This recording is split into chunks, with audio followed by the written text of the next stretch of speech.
Nah, yang paling menarik, dan ini saya anjurkan, kalau Nabi saja membaca ini, maka pasti kita lebih butuh dengan itu.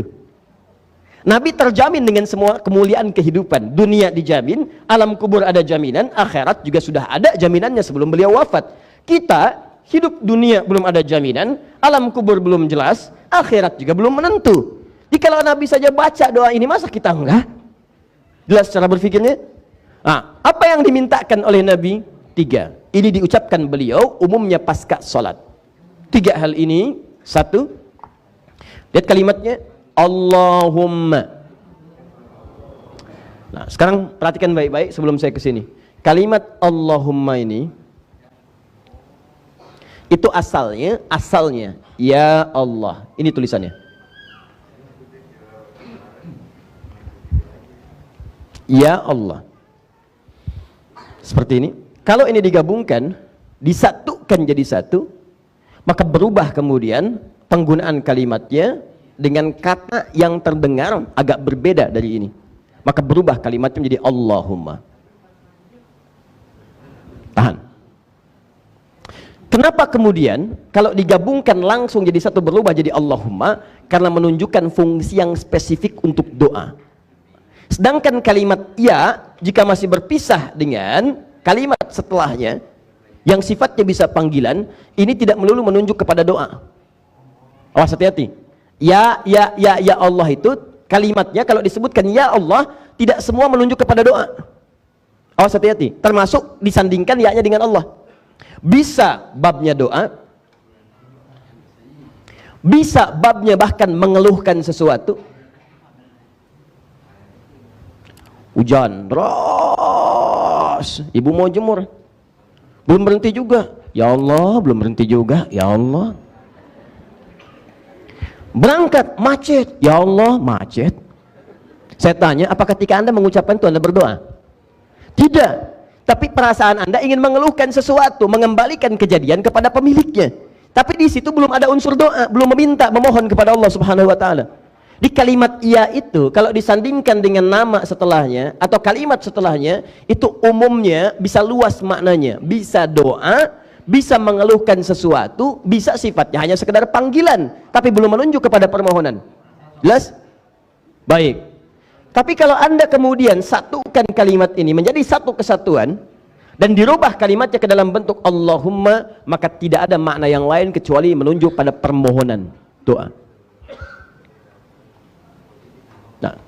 Ini rahasianya kenapa umumnya dalam bab-bab doa itu kalimatnya seringkali menggunakan Allahumma atau langsung kepada permohonan Rabbighfirli, Rabbana dan seterusnya. Kalimat ya Allahnya tidak disebutkan lagi. Jelas sampai sini? Nah, umumnya demikian. Kedua, tidak disebutkan kalimat Allahumma kecuali kalimat ini memberikan isyarat kepada adab dalam bermohon. Di antara adabnya, kalau Anda mengucapkan Allahumma di lisan orang Arab, kalimat Allahumma ini menunjuk makna kelembutan dan harapan yang dalam. Sesuatu yang lembut dan mengandung harapan yang dalam.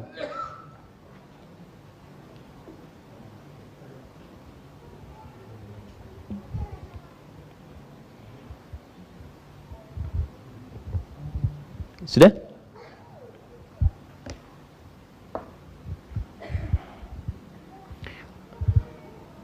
Baik.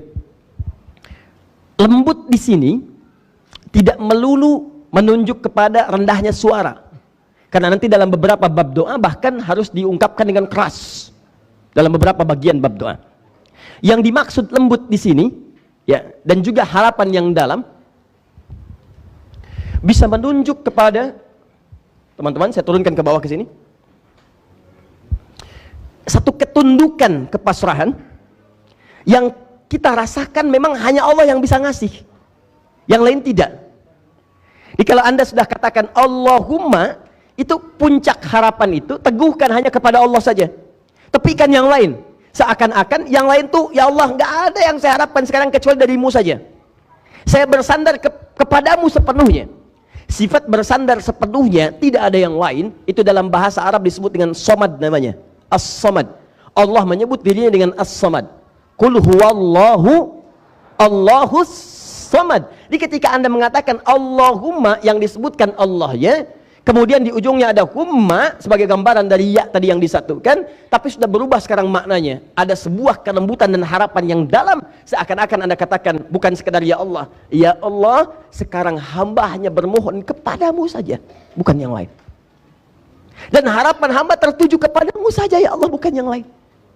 Jadi kalau kepada yang maha diharapkan saja tidak mengabulkan, lantas kepada siapa lagi hamba mesti minta?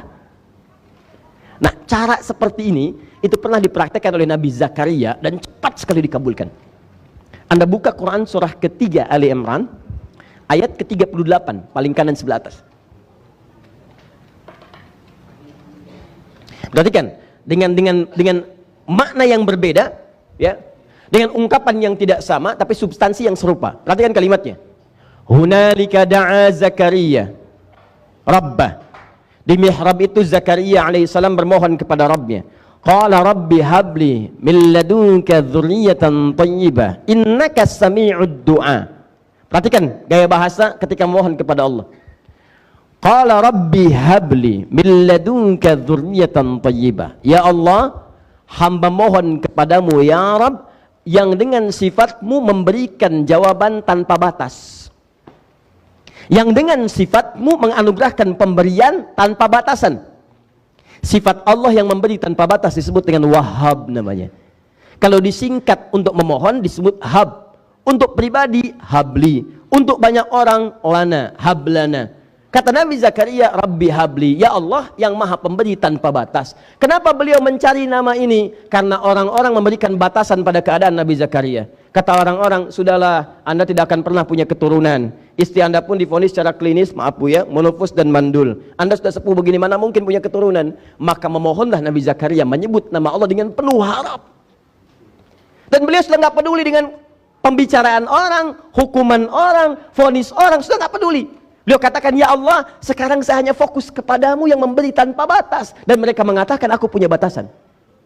Begitu memohon, anugerahkan dari sisimu saja ya Allah, bukan yang lain. Saya hanya yakin denganmu. Innaka sami'ud du'a. Engkau pasti mendengar doa saya. Kalau pada yang maha mendengar saya tidak mengabulkan, lantas kepada siapa lagi saya mesti mohon? Perhatikan, apa yang terjadi setelah kalimat itu disampaikan? Turun jawaban di ayat 39. Fanadatsul malaika, pakai fa. Saya sering sampaikan, fa itu huruf perangkai di antara dua peristiwa tanpa jeda.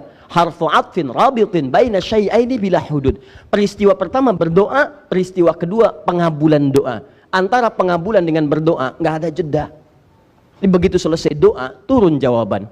Allah kasih kabar gembira, Anda akan punya anak. Langsung diberi nama Yahya. Seketika.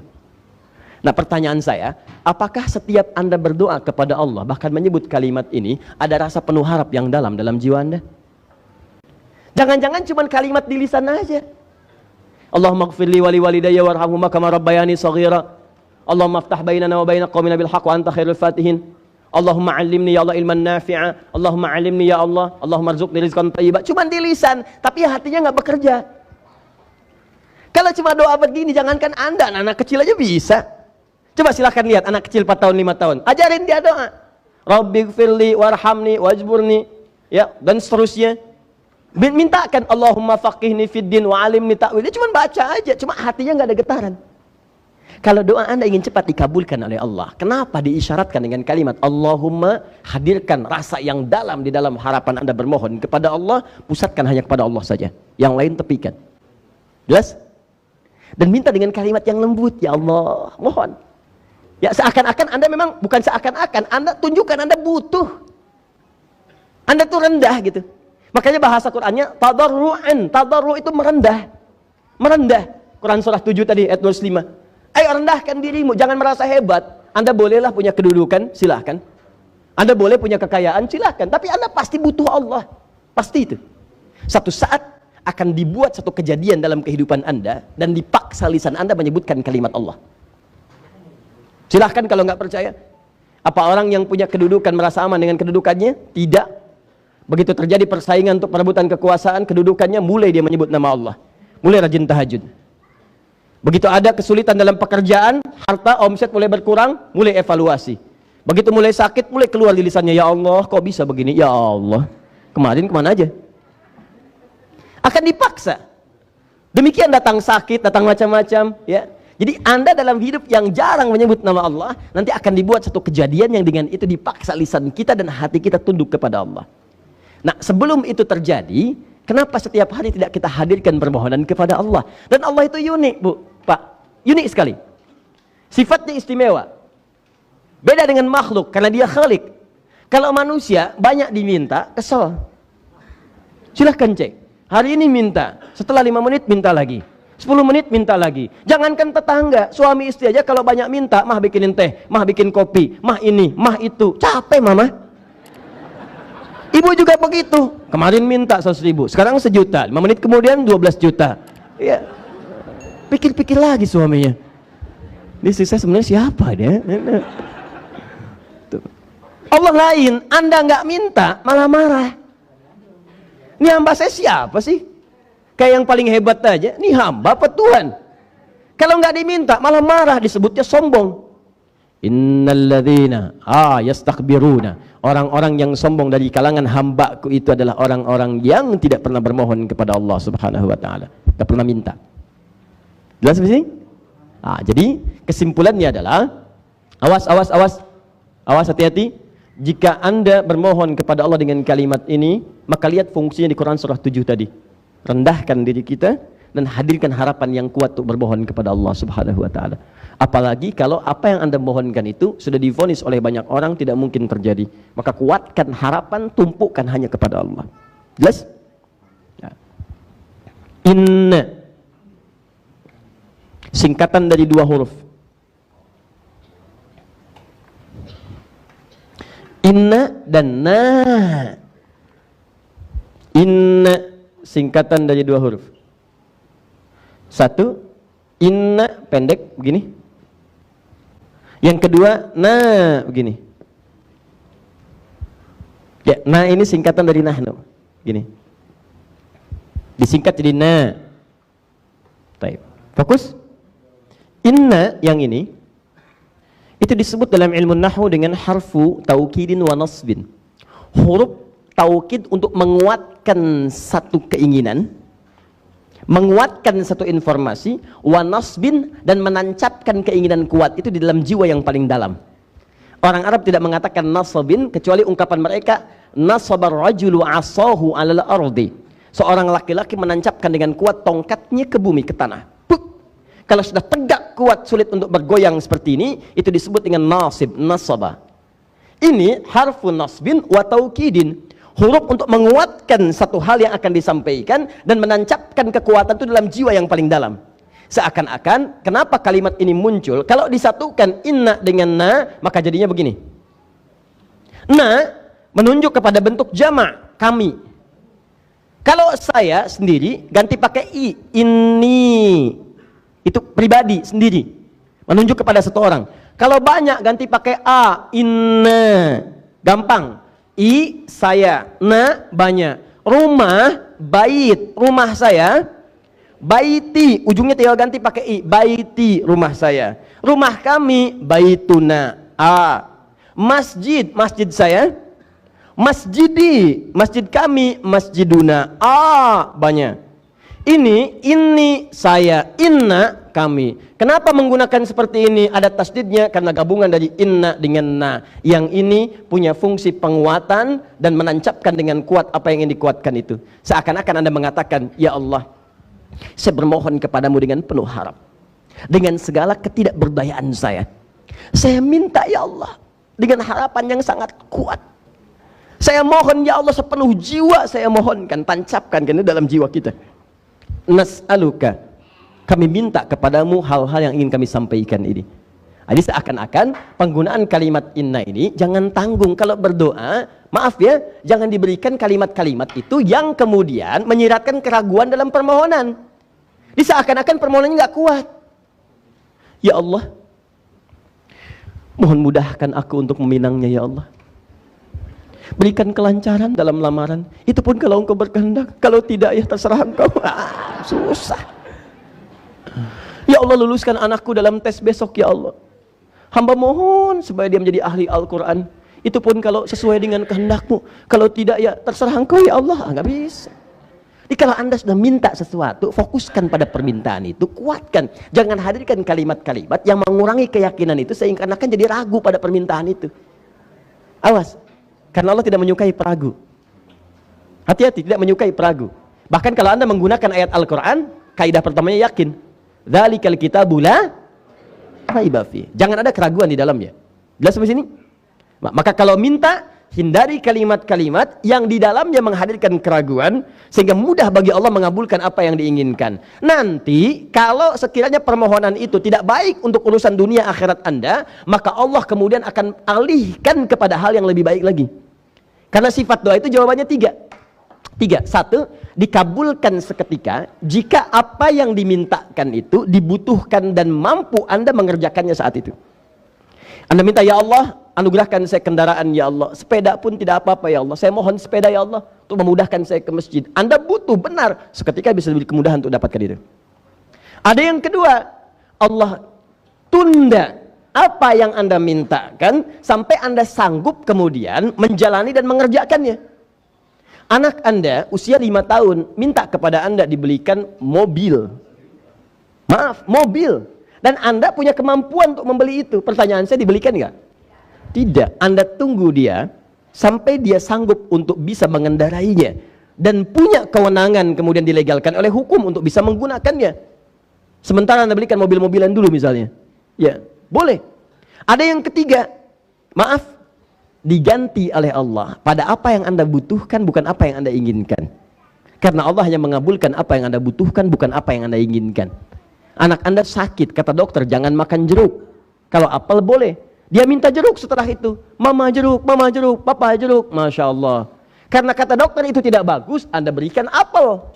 Begitu diberikan apel, anak Anda mengatakan, gak mau apel, pengennya jeruk. Anda katakan, nah ini apel rasa jeruk. Coba misalnya, makan. Nah kadang demikian. Anda mintanya sepeda, kata Allah ini kurang bagus buat kamu. Yang bagus motor. Dialihkan kemudian pada yang demikian. Biasanya kalau seperti itu bahagia. Yang berbeda itu minta motor dikasih sepeda. Nah, itu kadang-kadang yang sulit menerimanya. Nanti di situ kaidahnya ada di Quran surah kedua ayat 216. Kembali ke sini. Paham sampai sini? Baik, jadi kalau dengan saya belajarnya pelan-pelan ya, supaya paham betul apa yang disampaikan. Allahumma, kalau bermohon penuh harap, kemudian merendah, jangan merasa punya, jangan merasa hebat. Kemudian yang kedua, inna, kuatkan keinginan, jangan selipkan keraguan pada apa yang diminta. Baru setelah itu sebutkan keinginan apa yang ingin dimohonkan. Satu, kata Nabi, ilman nafi'. Sekarang kita bahas rahasianya. Apa rahasia yang pertama ini? Saya hapus dulu ini. Allahumma inna nas'aluka ilman nafi'a, ilmu yang bermanfaat. Bukan cuma ilmu, tapi ilmu yang bermanfaat. Ilmu yang bermanfaat.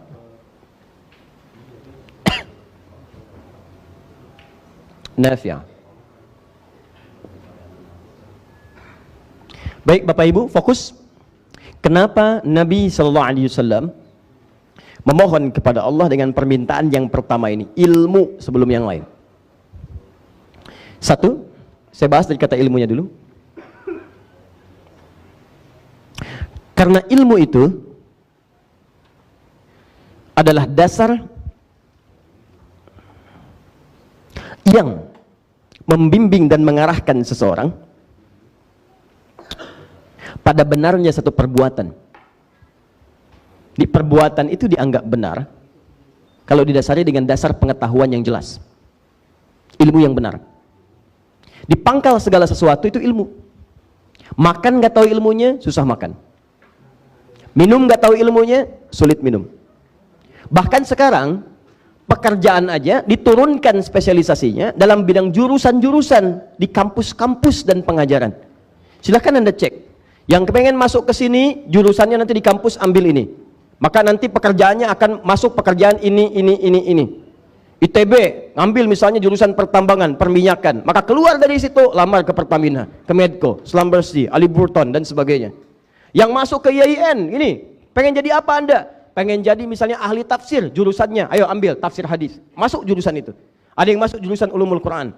Anda bayangkan, untuk menggapai profesi dalam urusan dunia saja, maka perlu dasar pengetahuan, ilmu. Apalagi dalam urusan ibadah. Maka tidak dianggap benar ibadah seseorang, kecuali didasari dengan dasar ilmu yang sesuai. Karena itulah, Imam Muslim menempatkan ilmu itu sebagai dasar benarnya dalam ibadah seseorang. Ketika seseorang menunaikan ibadah dengan benar, maka kata Imam Muslim, ini akan terkait dengan dasar ilmu yang benar. Buka nanti Sahih Muslim, jilid yang pertama, itu halaman 119. Beliau membuat bab langsung penamaannya, Babul Isnadi Minad Din. Bab belajar agama dengan dasar ilmu yang benar itu, tersambung sampai ke Nabi, itu akan menentukan benar tidaknya keberagamaan seseorang. Ad-din itu Islam, inna dina indallahil Islam. Di antara makna Islam itu ibadah. Hadis Muslim nomor hadis yang ke-8. Ya, anta syahada alla ilaha illallah wa anna muhammadar rasulullah, syahadat. Kemudian, maaf, wa tuqimas shalah, salat, wa tu'tiyaz zakat, zakat, wa tasuma ramadan, puasa, sampai kemudian wa tahujjal baita in istata'ta ilaihi sabila, haji dan umrah. Apakah bisa orang salat kemudian tanpa ilmu? Mustahil. Orang kalau mau sholat pasti belajar dulu. Tuh. Tidak cukup dengan semangat. Ya Allah, hamba ingin mendekat kepadamu ya Allah. Hamba bersemangat dalam ibadah. Hamba taubat pada yang kemarin-kemarin. Besok subuh hamba sholat 4 rakaat. Sholat. Tapi tanpa dasar ilmu yang benar. Keliru. Bahkan syahadat ini, syahadat pun itu harus dasarnya dengan dasar ilmu. Awas, hati-hati. Asyhadu an la ilaha illallah wa asyhadu anna muhammadar rasulullah. Apa cukup kemudian Anda langsung bersyahadat?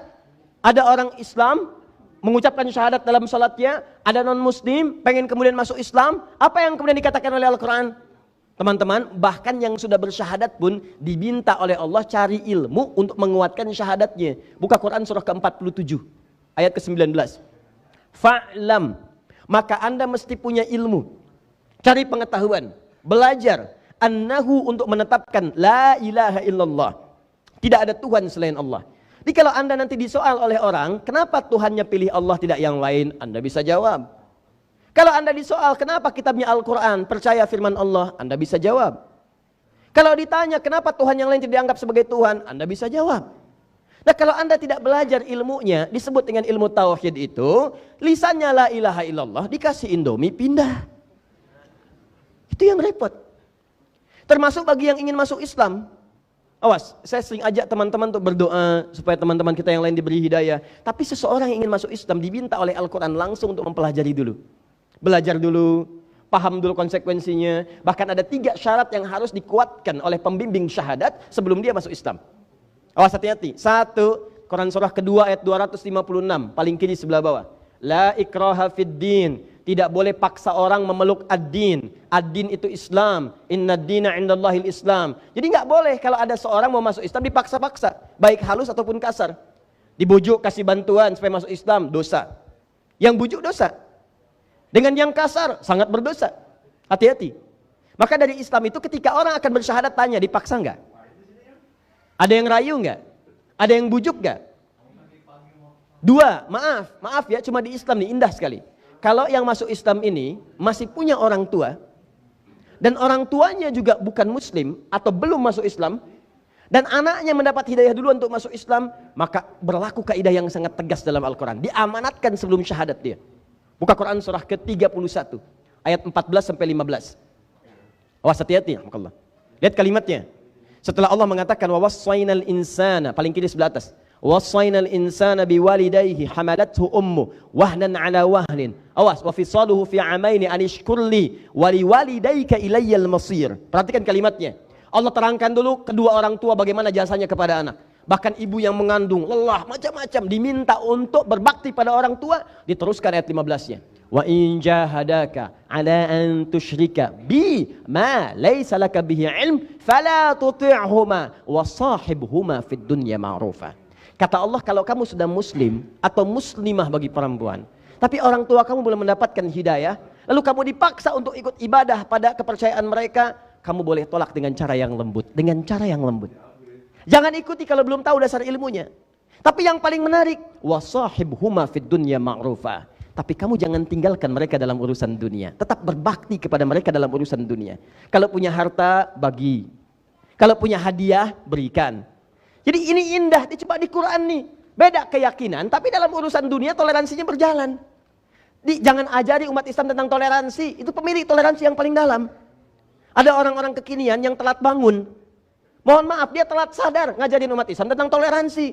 Jangan diajarin. Kitab kami itu penuh dengan ajaran toleransi. Bahkan orang yang masuk Islam, bapak ibunya belum muslim. Kata Al-Quran, dalam hubungan dunia perlakukan dengan baik. Jangan putus hubungan, jadi salah.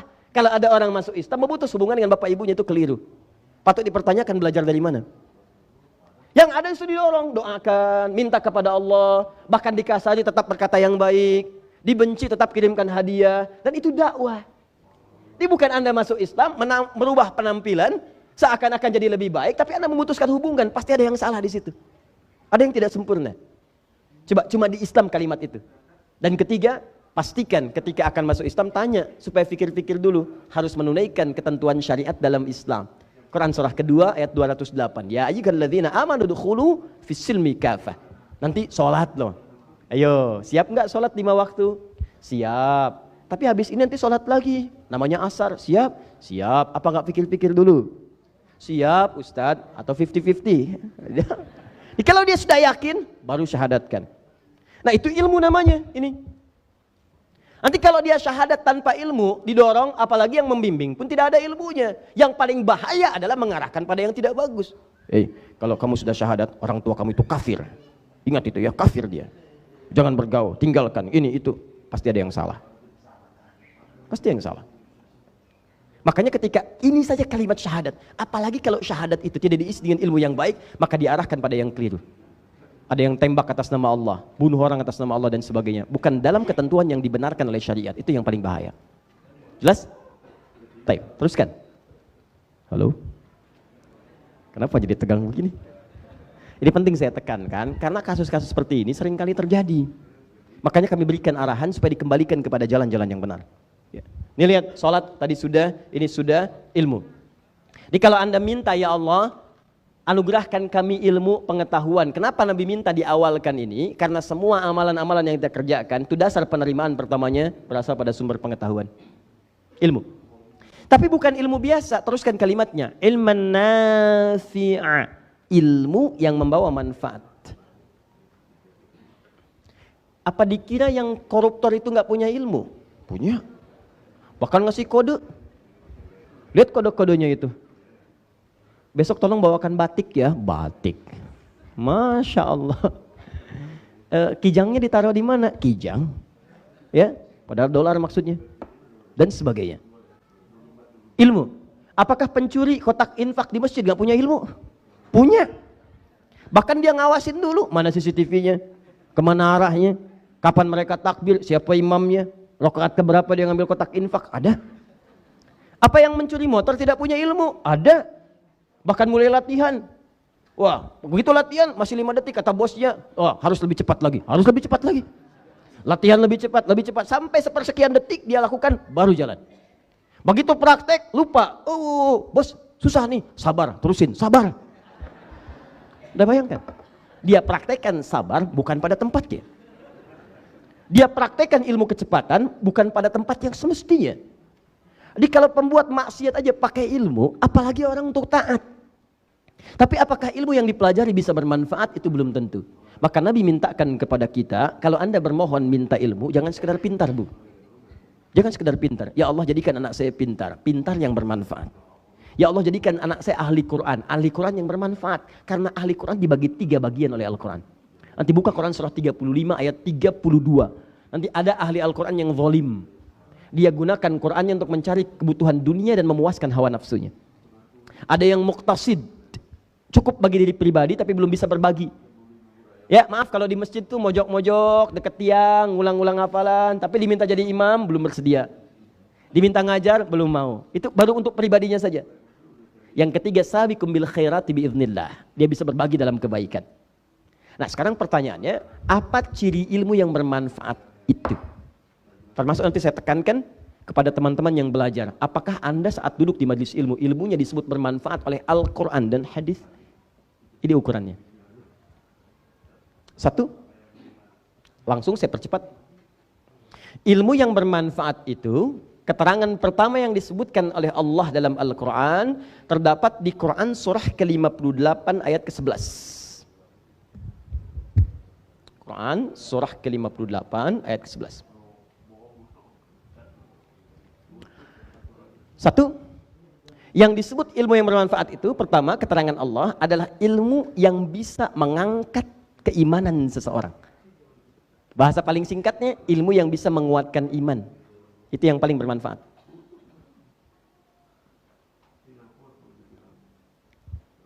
Karena itu kalau Bapak Ibu duduk di majelis ilmu, di pengajian, dimanapun, coba pastikan ilmu yang Anda pelajari itu bisa mengangkat, menguatkan iman Anda.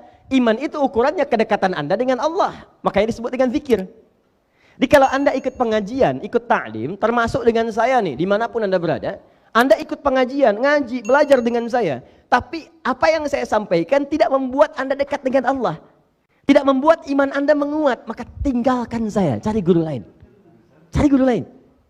Karena hakikat pengetahuan itu kalau sudah dikerjakan, dipelajari, akan membuat pemiliknya dekat dengan Allah.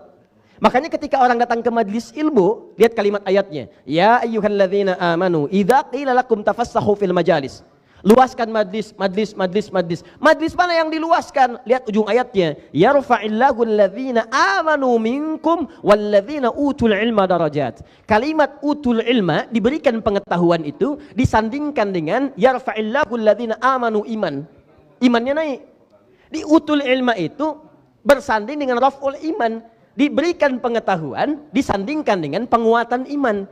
Jadi kalau pengetahuan seseorang itu meningkat, imannya mesti kuat.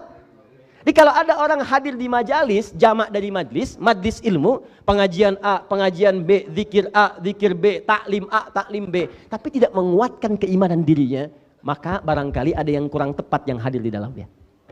Jelas? Nah, itu ukuran pertama. Coba ingat-ingat lagi, kalau Anda belajar itu menguat gak imannya? Lebih dekat dengan Allah enggak? Lebih yakin enggak? Itu poinnya. Itu satu.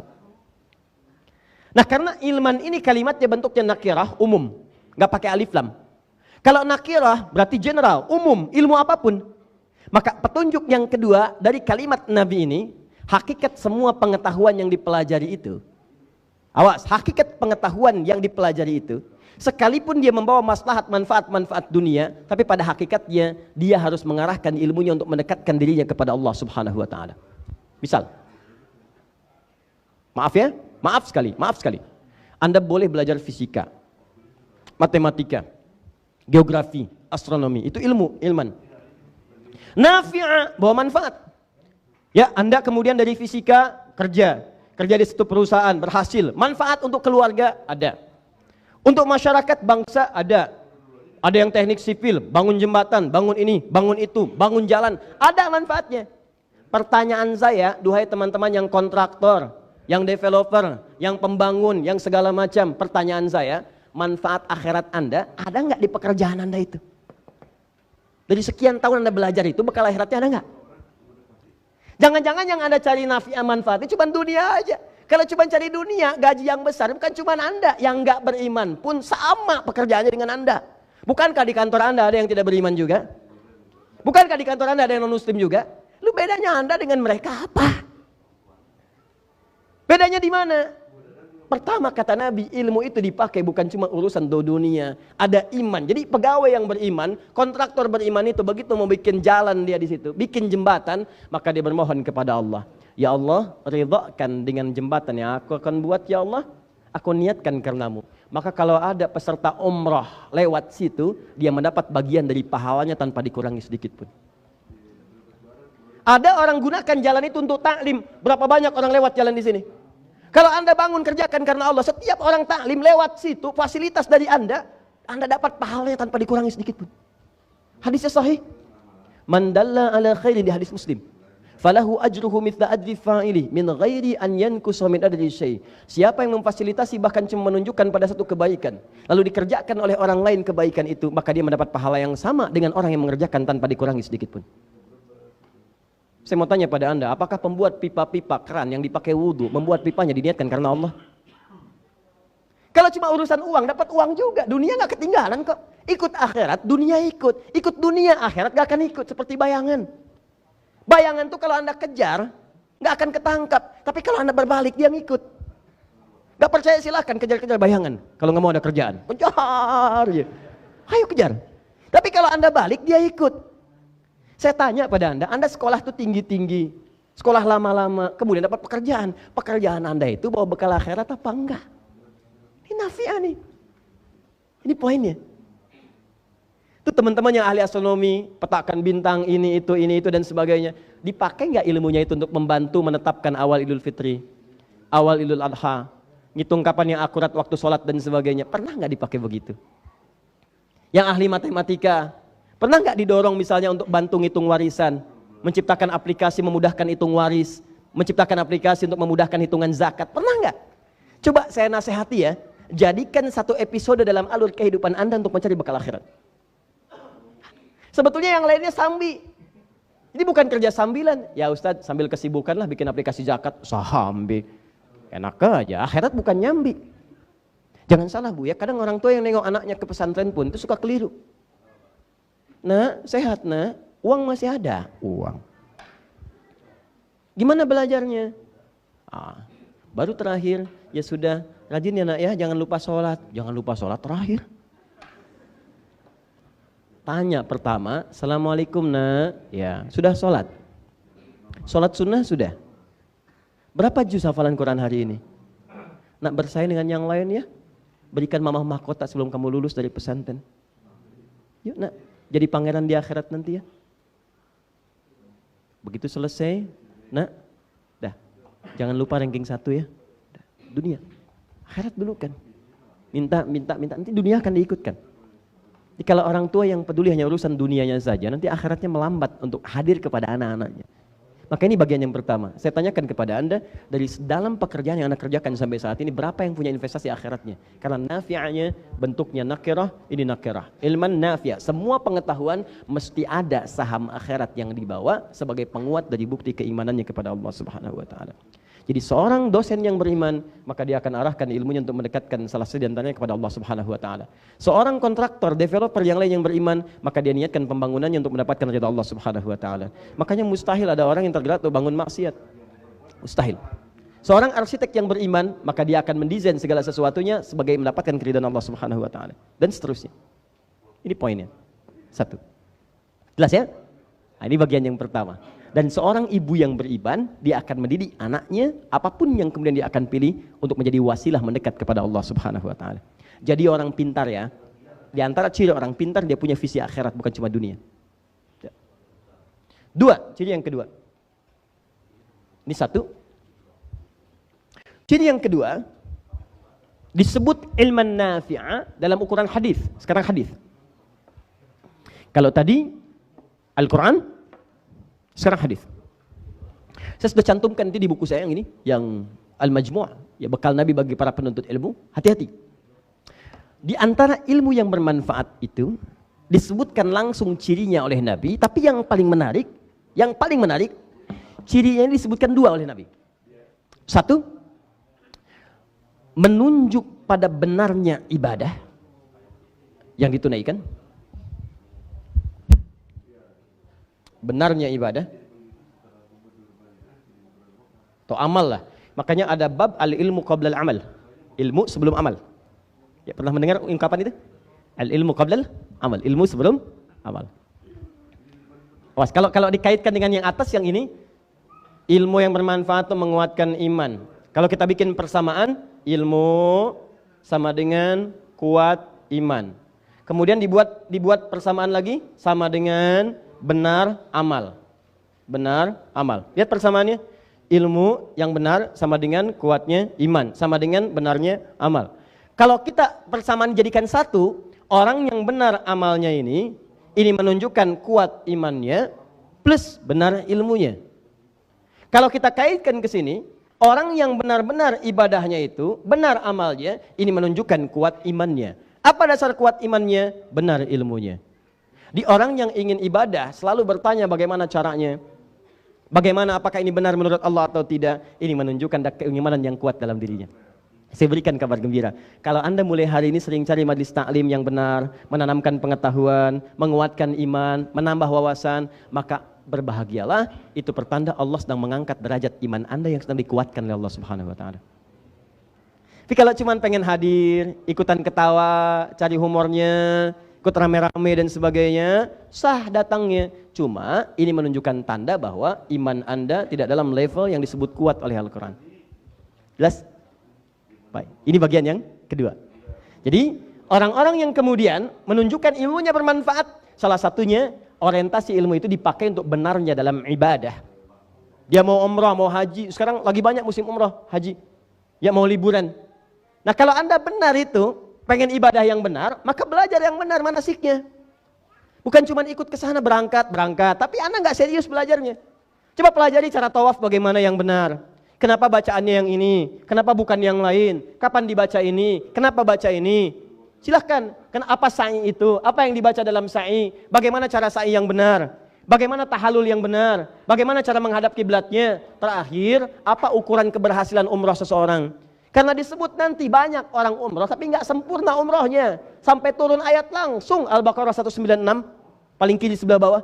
Wa atimmul hajja wal umrata lillah. Sempurnakan umrah dan haji karena Allah. Sempurnakan. Kaidah mengatakan kalau ada kalimat di awal mengatakan sempurnakan, ini menandakan ada orang yang mengerjakan tidak sempurna. Di antara tanda tidak sempurnanya dilakukan tidak dengan dasar ilmu. Silahkan cek. Orang sekarang tawaf bisa live. Orang tangan kanan ngangkat ngadep ke Hajar Aswad.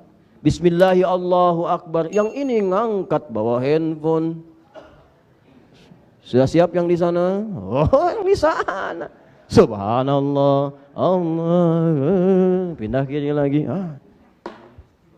Paham sampai sini? Pasti ada yang salah. Nah, ini dari Nabi. Nah, bagian pertama dari Nabi, ilmu yang benar itu bermanfaat, pasti membimbing pemiliknya untuk beribadah dengan benar. Yang kedua, ini yang saya ingatkan dengan hati-hati. Ya, saya cantumkan di buku saya halaman 73 sampai 74. Saya bacakan ya. Bismillah. Ya, ambil yang 75-nya saja. Ya, karena ada dua nih, 73, 74, kemudian yang 75. Perhatikan baik-baik ya. Alhamdulillah. Awas, karena ini realitasnya tampak di sekitaran kita. Kalau Anda hadir di majlis ilmu bertentangan dengan apa yang Nabi sampaikan dalam hadis sahihnya, maka berhati-hatilah. Ilmu yang sedang Anda pelajari adalah ilmu yang tidak membawa manfaat seperti diinginkan oleh Nabi SAW. Saya bacakan hadisnya. Haddatsana qala, jadi Imam At-Tirmidzi, qala Rasulullah sallallahu alaihi wasallam, man talabal ilma liyumariya bihi sufaha aw liyubahiya bihi al-ulama aw liyasrifa wujuhan nasi ilaihi fahuwa finnar. Allah. Siapa yang orientasi niat belajarnya, awas, man talabal ilma liyumariya bihi sufaha, untuk membodohi orang lain, nipu orang, belajar untuk menipu, hati-hati. Belajar untuk membodohi orang lain. Nah, ini terjadi di era-era kita sekarang nih. Ya, ada orang yang orientasi pelajaran itu untuk nipu orang lain. Ikut training. Trainingnya apa? Untuk nipu orang. Lihat tuh, awas, yang ikutan marketing, jualan ini, jualan itu. Lihat kalimat-kalimatnya. Kalau dalam training Anda itu diajari kalimat yang menipu orang, lihat ya, menipu orang lain, membohongi orang lain, dalam urusan-urusan yang bahkan terkait urusan dunia itu Anda lakukan, maka lihat ujung kalimatnya, fahuwa finnar, dia di neraka. Dia di neraka. Bahkan nanti di hadis lain, bagian pertamanya, tidak akan pernah mencium bau surga. Karena ada yang ke neraka, tapi kemudian oleh Allah dibebaskan dia setelah luntur dosanya, habis dibebaskan, diangkat masuk ke dalam surga. Ada di Al-Bukhari. Nanti ditimbang, kalau masih ada iman dalam dirinya, tapi dia bermaksiat misalnya, maka taat ditimbang dengan maksiat. Ditimbang. Kalau di hadis Muslim itu nanti dibagi. Misal, sholat tapi mencuri, pahala sholatnya diambil menutupi pencuriannya. Ikut taklim tapi mencela, diambil pahala taklimnya, ditutup kepada celaannya. Saya tidak Ustaz, tidak bagus. Tidak seperti ibu yang itu tuh Ustaz tuh, dia tuh gak bagus banget loh. Nah, itu sama tuh, ambil. Tutup. Dia umrah, haji, tapi gibah, ambil pahala haji umrahnya tutup pada gibah. Nah nanti kalau misalnya habis nih bekal yang taat ya, tinggal maksiatnya. Begitu Tinggal maksiat yang ini, itu jadi persoalan. Apa yang terjadi? Kalau maksiat terkait dengan orang lain, maka dosa orang itu diambil, ditimpakan kepada dia untuk menambah maksiat dia.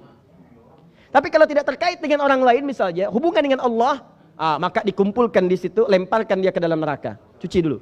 Kalau sudah habis dosa-dosanya itu, baru diangkat, dimasukkan ke dalam surga. Hadisnya ada di Al-Bukhari. Ya, cuma memang di nerakanya seharinya 1000 tahun. Jadi kalau 1 detik di neraka 48 hari. Anda jangan salah kesimpulan. Jangan sampai Anda menyimpulkan nggak apa-apa maksiat kita juga masuk surga juga. Silahkan aja. Makanya Allah perkenalkan sifat dahsyatnya siksa neraka. Neraka yang paling ringan aja, An-Nisa 56, paling kanan sebelah atas. An-Nisa ayat 56, itu ditarik ubun-ubunnya. Innalladzina kafaru biayatina sawfa nuslihi nara. Orang-orang yang ingkar, sulit diingatkan dengan ayat-ayat kami, sering maksiat, kami tarik ubun-ubunnya. Nusli itu ditarik sambil dicelupin, mirip bikin teh celup. Teh celup dibuat, celupkan, angkat, celupkan, angkat, celupkan, angkat. Kullama nadijat juluduhum, setiap dicelupkan hancur semua tubuh dengan kulit-kulitnya. Baddalnahum juludan ghairaha, kami angkat seperti teh celup, angkat ada lagi, celup habis angkat ada lagi, celup habis angkat ada lagi. Allah, sekali celup 1 detik ya 48 hari. Kalau mau coba silahkan aja.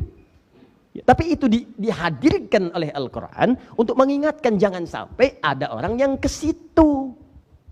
Jadi kalau kebaikan disebutkan supaya kita menjadi bagian dari itu. Kalau keburukan disebutkan jangan sampai terjadi begitu. Itu maksudnya.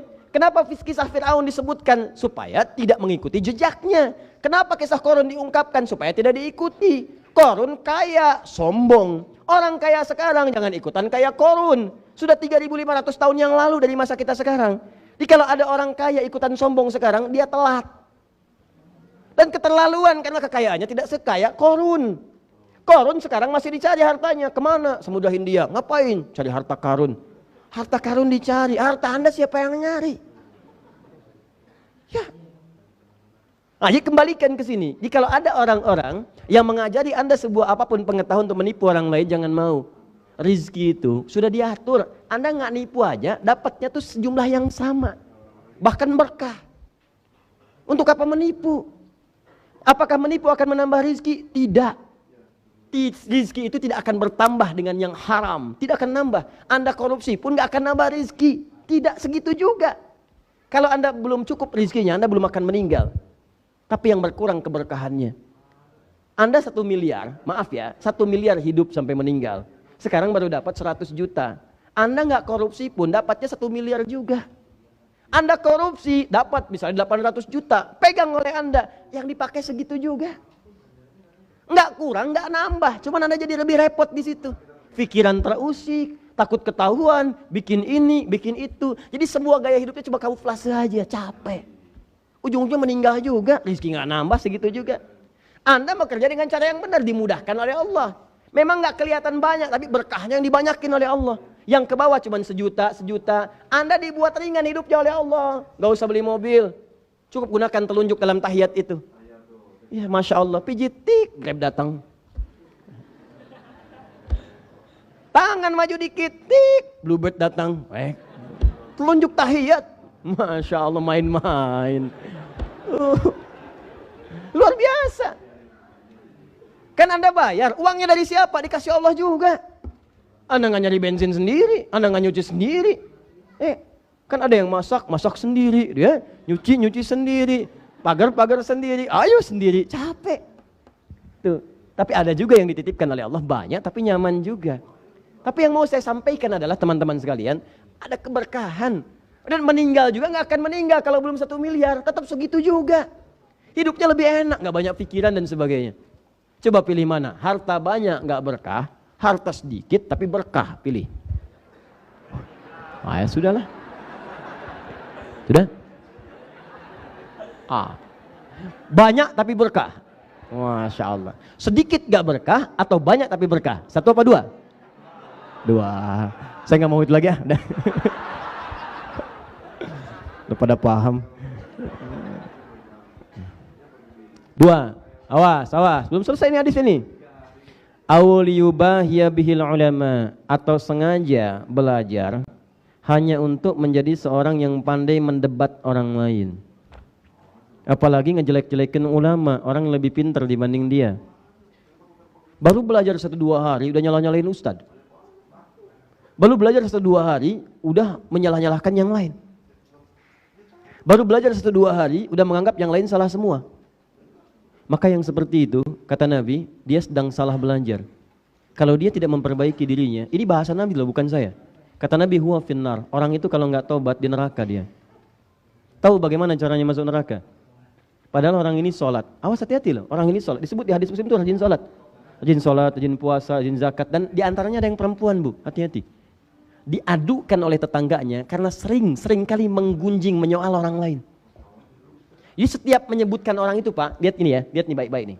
Kalau Anda mencela orang, maka nanti begitu kalimat itu keluar, seketika pertama memindahkan pahala langsung pindah. Setelah itu kalau nggak tobat, itu dibuat gambaran orangnya dalam bentuk bangkai. Misal, Anda sedang bicarakan Adi Hidayat misalnya. Mau kemana? Belajar sama siapa? Ustaz Adi. Ustaz Bid'ah itu. Manhajnya rusak. Disebut bahkan merempet pada hal-hal yang tidak ada kaitannya. Ya, istrinya aja begini, anaknya begini. Oh, apa salah istri saya dia sebut? Apa dosa anak saya? Dia balik aja belum? Itu disebut 1, 2, 3. Itu begitu disebutkan, langsung diciptakan bangkai dalam bentuk, awas, wujud bangkai ya. Saya, istri saya, anak saya, dibuat tuh begitu. Kalau dia nggak tobat, sudah pahalanya dipindahkan kepada yang digibahkan, di akhirat disuruh makan bangkai yang pernah disebutkan di dunia itu. Itu. Jadi yang disadari itu yang disebut di surat Al-Kahf itu. Ayat 103 sampai 104. Ya, awas. Wahum yahsabuna annahum yuhsinuna sun'a. Ada orang-orang yang mereka merasa mereka itu sedang berbuat yang benar. Dia yakin nih sholatnya benar nih. Kayak bertambah imannya, malamnya sholat, rajin puasa, kayak nambah. Tapi dia nggak sadar dia melakukan dosa yang fatal. Apa di antara dosa yang fatalnya itu? Membuang pahalanya dengan menyoal orang. Membuang pahalanya dengan melanggar ketentuan Nabi. Kata Nabi, penuntut ilmu yang benar itu enggak. Karena Allah saya tidak pernah mengajarkannya. Dan jangan pernah balas siapapun yang pernah menyoal termasuk kepada saya.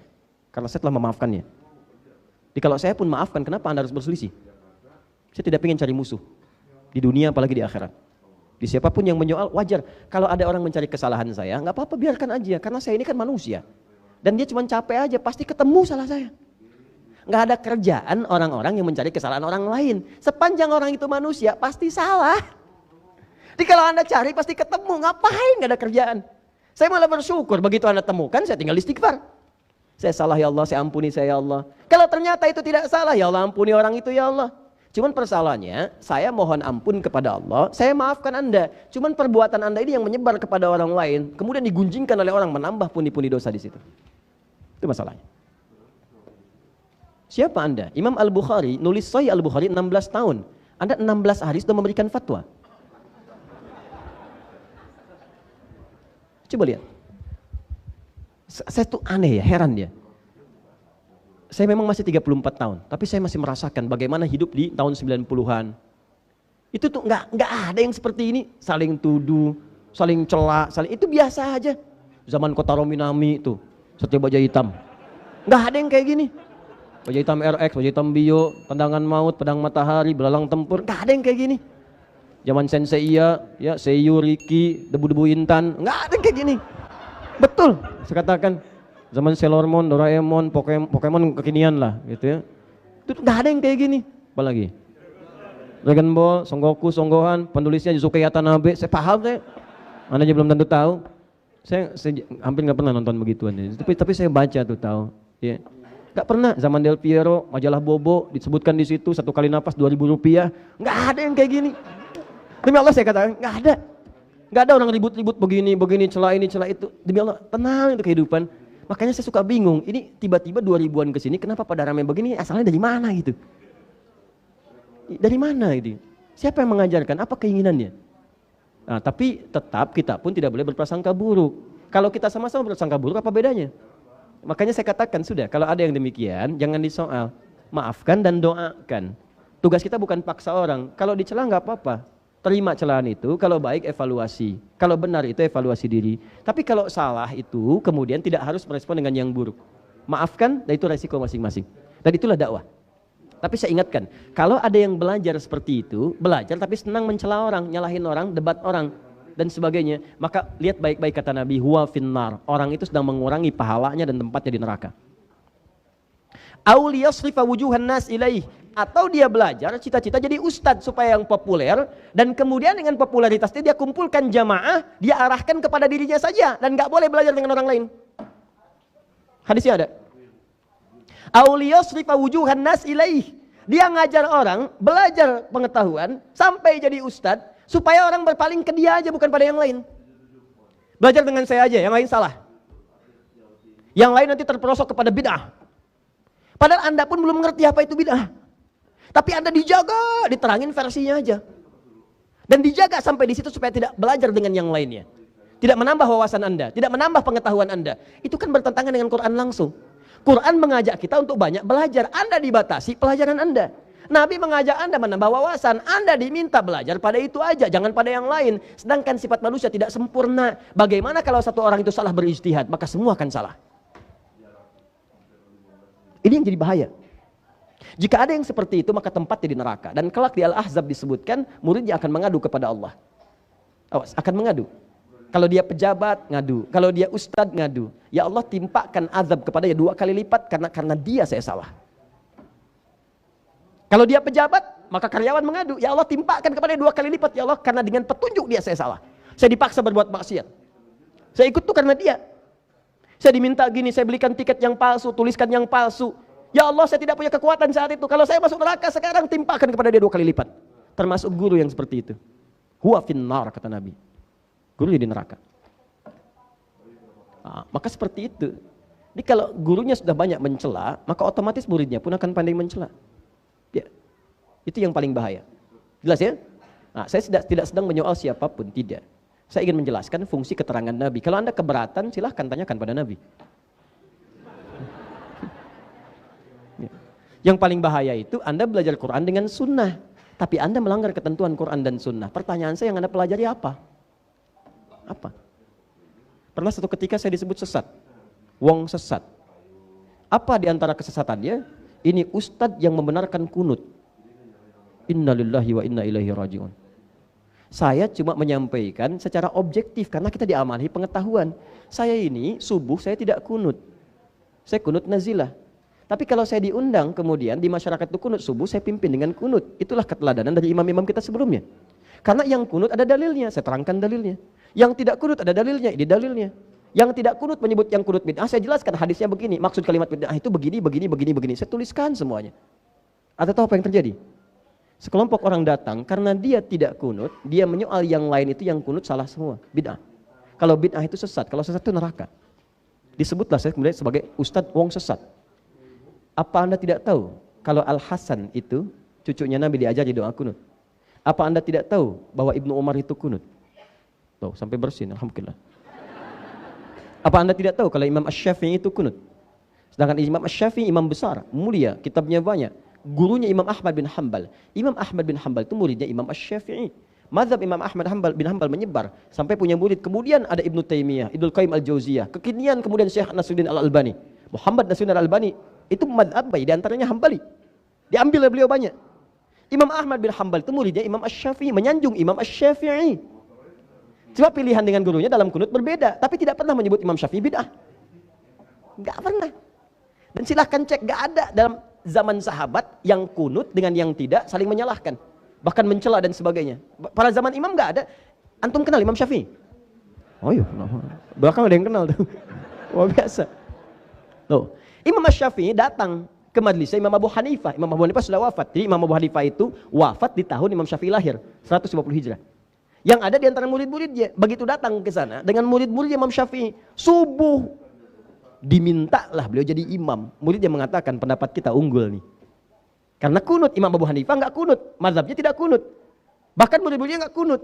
Tapi begitu beliau salat subuh, ternyata Imam Asy-Syafi'i tidak kunut. Bayangkan. Tidak kunut. Begitu selesai salam dan seterusnya, muridnya tanya, "Guru, kenapa Anda tidak kunut? Mazhab kita kan kunut." Apa kata Imam Syafi'i? Saya menghormati pendapat Al-Imam Abu Hanifah rahimahullah yang berlaku di sini. Imam Asy-Syafi'i kunut. Datang kemudian dengan Imam Ahmad bin Hanbal. Begitu sholat di tempatnya Imam Ahmad bin Hanbal, muridnya mempersilahkan guru, silahkan untuk memuliakan gurunya. Kata Imam Asy-Syafi'i, tempat di sini lebih tahu dengan suaramu. Maksudnya kebiasaan sholatnya ngikuti kebiasaan kamu, jangan saya yang jadi imam. Itu fikihnya. Jadi kalau Anda datang ke tempat mazhab yang lain, Anda belajar fikih mazhab itu. Bukan orang itu disuruh ngikuti mazhab Anda. Salah. Saya di Indonesia, nggak ada mazhab di sini. Maksudnya banyak nih, ada yang Syafi'i, ada yang Hambali, ada yang macam-macam. Kita pelajari. Saya diundang ke Malaysia, di sana mazhab Syafi'i. Maka saya belajar mazhab Syafi'i. Bukan orang Malaysia saya suruh belajar mazhab saya. Bukan seperti itu caranya. Maka kata Imam Syafi'i, Anda yang imam. Begitu beliau imam, beliau nggak kunut. Dan Imam Syafi'i pun tidak kunut. Makmum di belakang muridnya tidak kunut. Dan yang paling hebat, setelah Imam Ahmad salam, Imam Syafi'i tidak sujud sahwi. Tuh. Jadi nggak pernah, jadi Anda pun yang biasa kunut, biasa aja kalau Anda jadi ada makmum, imamnya nggak kunut, Anda nggak usah marah. Ini tiba-tiba imamnya selesai, sujud sahwi. Ada lagi yang aneh juga, sama juga begitu, nggak jauh beda kelakuannya. Imamnya kunut, makmumnya kan harusnya ngikutin.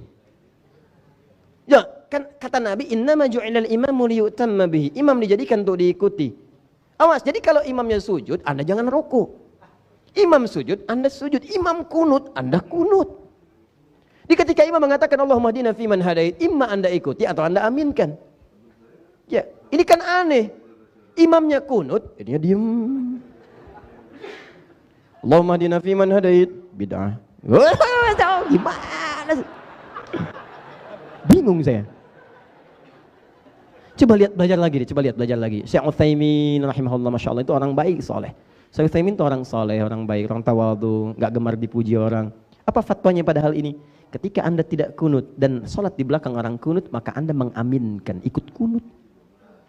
Coba kalau benar belajarnya tuh seperti itu. Nah, ini yang agak heran itu. Ini kan saya pernah terangkan dalam, nanti satu saat kita ngambil bab fikih ikhtilaf. Nabi itu kan memberi tuntunan, ini terakhir ya. Nabi memberi tuntunan itu gini, ada dua. Satu dalil, satu contoh. Satu dalil, satu contoh. Kalau ini ada, maka ini menunjukkan tidak ada alternatif dalam ibadah karena semua umat bisa mengerjakannya. Jadi nggak boleh kreatif. Ya, jangan terlampau kreatif. Misal, takbir nih. Takbir itu satu contoh, satu dalil. Ucapkan Allahu Akbar. Kata Nabi, fayaqulu, maka dia ucapkan Allahu Akbar. Allahu Akbar. Jelas sekali. Contoh jelas, dalil jelas. Kenapa tidak ada alternatif? Karena semua umat bisa mengerjakannya.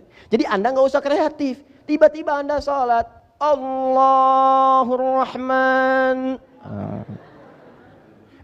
Kenapa nggak Allahu Akbar, Pak? Itu keseringan dari dulu begitu. Karena nama Allah banyak. Dalilnya Quran surah 17 ayat 110.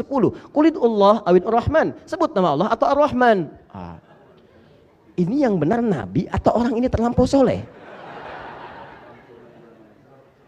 Jadi kalaupun dia punya pendapat bertentangan dengan dalil, pendapat bertentangan dengan contoh Nabi, maka tepikan pendapat itu walaupun dia memukau. Tepikan. Jelas? Karena satu dalil, satu cara menunjukkan tidak ada alternatif yang lain. Jelas? Dua, ada sifatnya contoh, banyak dalilnya beragam. Ini menunjukkan bahwa ibadah itu dinilai oleh Allah langsung, tidak bisa ditunaikan oleh seluruh umat dengan cara yang sama. Makanya diberikan kemudian variasi, ragam. Tidak ada perubahan dalam maknanya, cuma caranya berbeda karena tidak setiap orang bisa mengerjakan dengan cara yang sama. Atau terjadi satu situasi tertentu dengan situasi itu ada variasi dalam amalan. Ada yang sifatnya bacaan, ada. Ada yang sifatnya gerakan, banyak. Ya. Bacaan misalnya, riwayat Al-Quran aja cara bacanya bukan satu, ada 7 riwayat yang mutawatir. Tambah 3 yang masyhur, tambah 4 yang syadz, 14 riwayat. Yang dibaca dalam sholat bisa 7 riwayat. 7 riwayat ini yang kita baca hafaz dari Asim. Ya. Bismillahirrahmanirrahim. Alhamdulillahi rabbil alamin. Arrahmanirrahim. Maliki yaumiddin. Maliki yaumiddin. Hafaz dari Asim.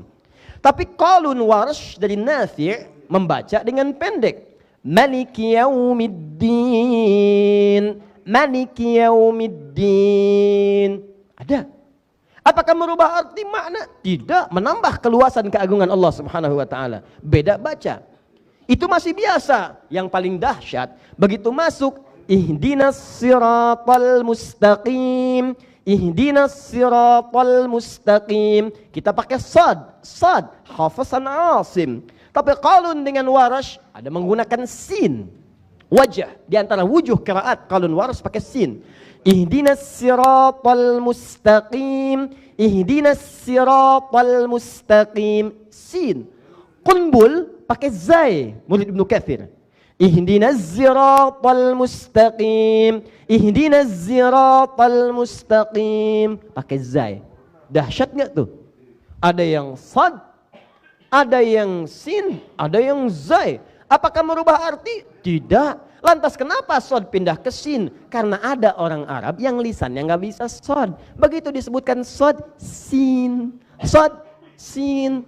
Utlubul ilma walau bisin, utlubul ilma walau bisod. Sod, sin, sod, sin, sin, sod. Oh. Jadi kalau Anda paksa sampai kiamat kurang 2 hari, susah dia. Sehari lagi buat taubat, ngapain paksa orang? Ada yang nggak bisa sod, nggak bisa sin, zai. Pak ya, ihdinas siratal mustaqim, ihdinas siratal mustaqim. Sad, zai. Astaghfirullahaladzim. Sad, zai. Sabun, zabun. Tuh. Sin, sad. Salaman, salaman. Anda paksa-paksa nggak bisa. Kenapa? Karena suku-suku di Arab itu tidak sama, semua sama dengan lidah-lidah kita juga. Ada yang nggak bisa mengucapkan dengan kalimat yang sama. Jadi kalau Anda paksa nggak akan ketemu. Makanya turun riwayat ini. Dulu kami saat talaqi qiraat Quran, itu ada kisah dari guru kami. 2 orang hafal Quran dua-duanya, 30 juz Anda bayangkan. Satu pakai sad, satu pakai sin. Begitu nyampe kepada ayat ihdinas siratal mustaqim, ribut nih 2 orang ini. Yang satu, ente mukhti, kamu salah. Al-asah bis-sad, ihdinas siratal mustaqim. Ente li yukhti, kamu yang salah. As-sahih ihdinas siratal mustaqim, pakai sin. Gurunya sama. Kemudian mereka bertahkim pada gurunya, datang ngadu ke gurunya. Gurunya bijak sekali. Kata gurunya, "Ya bunayya anta iqra." Anakku sayang, baca kamu. Ihdinas siratal mustaqim, pakai sad. Hasanan, bagus. Ente iqra. Ihdinas siratal mustaqim, pakai sin. 1 sad 2 sin. Hasanan, bagus. Kilakuma mukhtian, kalian berdua salah. As-sahih ihdinas siratal mustaqim, pakai zai.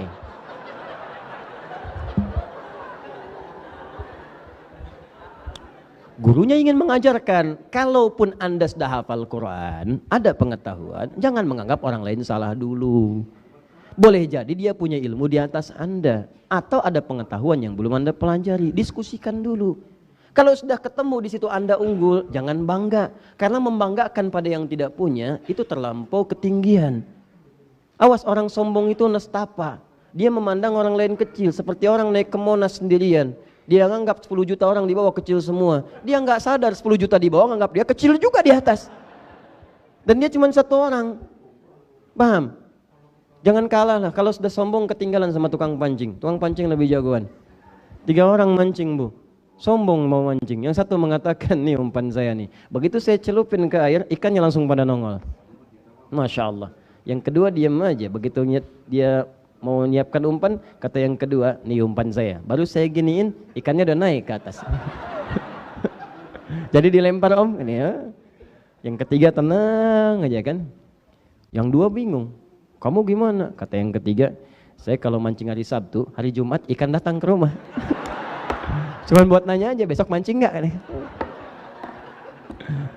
Nggak ada kerjaan lah kalau sombong itu, nggak ada kerjaan. Nah, kalau terbukti orang yang salah, jangan mencela, maafkan dan belajar sama-sama.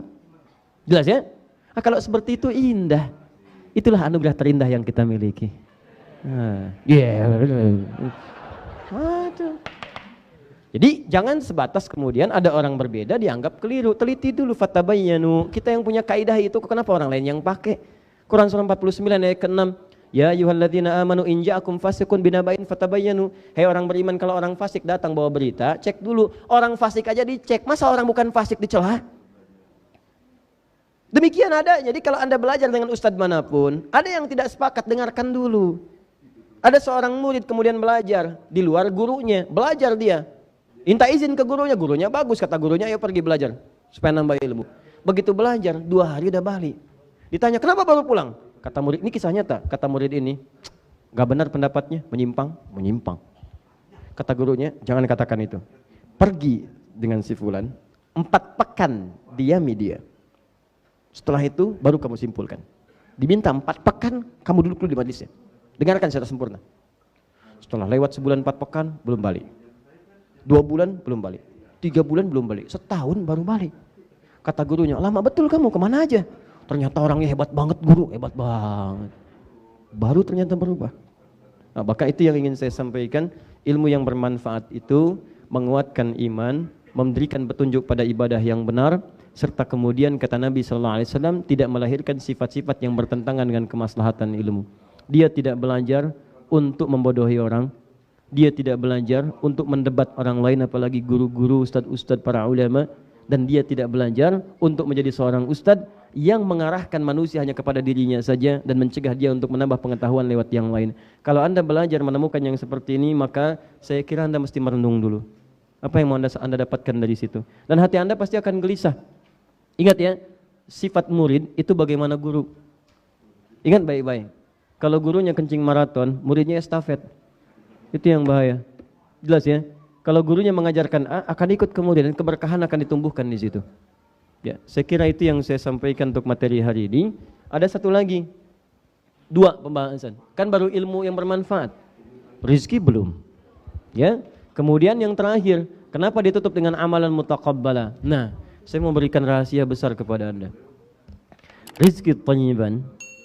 Kenapa Nabi mengatakan rizki thayyiban? Karena nanti ada 8 jenis rizki dalam Al-Quran. Nanti saya turunkan ayatnya satu-satu. 8 jenis ini ada yang dahsyat sifatnya. Ada rizki yang orang tuanya mencari, anaknya dapat.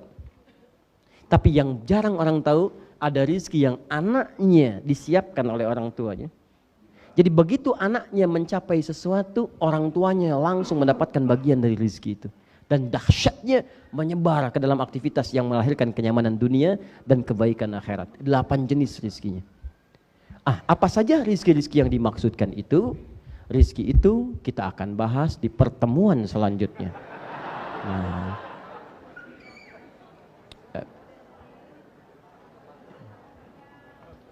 To be continue. Kita ambil sedikit-sedikit dulu ya, supaya mudah diamalkan. Jangan minta banyak-banyak tapi sulit kemudian untuk dipraktikkan. Ya.